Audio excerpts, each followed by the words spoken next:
Applying for jobs online is one of the worst digital experiences of our time. And applying for jobs in person really isn't much better.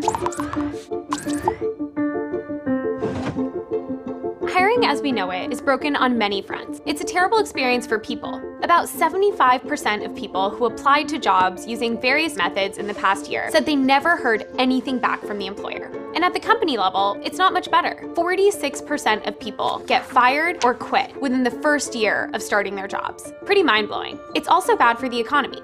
For the first time in history, we have more open jobs than we have unemployed people. And to me, that screams that we have a problem. I believe that at the crux of all of this is a single piece of paper, the resume.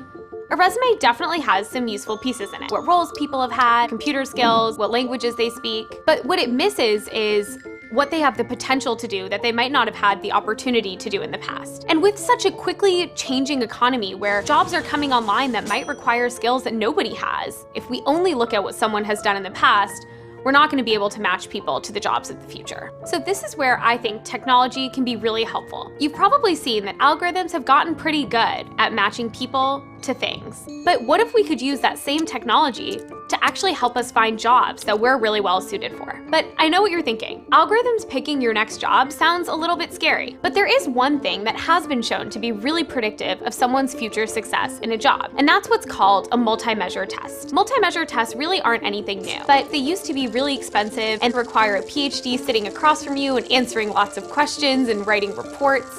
Multi-measure tests are a way to understand someone's inherent traits, your memory, your attentiveness.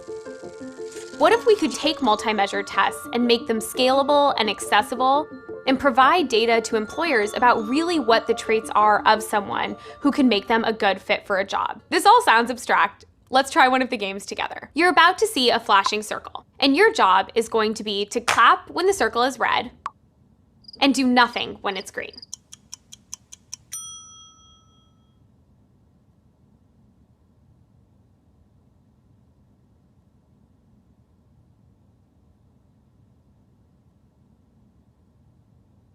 Maybe you're the type of person who claps the millisecond after a red circle appears. Or maybe you're the type of person who takes just a little bit longer to be 100% sure. Or maybe you clap on green even though you're not supposed to.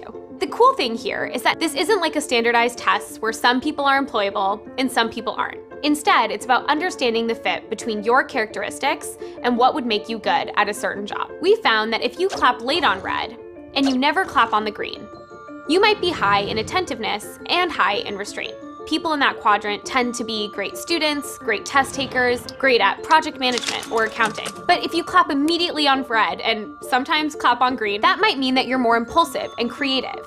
And we've found that top performing salespeople often embody these traits. The way we actually use this in hiring is we have top performers in a role go through neuroscience exercises like this one. Then we develop an algorithm that understands what makes those top performers unique. And then when people apply to the job, we're able to surface the candidates who might be best suited for that job. So you might be thinking, there's a danger in this. The work world today is not the most diverse, and if we're building algorithms based on current top performers, how do we make sure that we're not just perpetuating the biases that already exist? For example, if we were building an algorithm based on top performing CEOs and use the S&P 500 as a training set, you would actually find that you're more likely to hire a white man named John than any woman. And that's the reality of who's in those roles right now.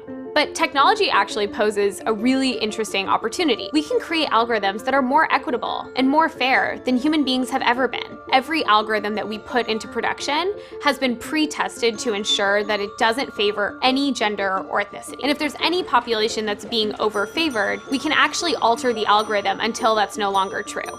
When we focus on the inherent characteristics that can make somebody a good fit for a job, we can transcend racism, classism, sexism, ageism, even good schoolism. Our best technology and algorithms shouldn't just be used for helping us find our next movie binge or our new favorite Justin Bieber song. Imagine if we could harness the power of technology to get real guidance on what we should be doing based on who we are at a deeper level.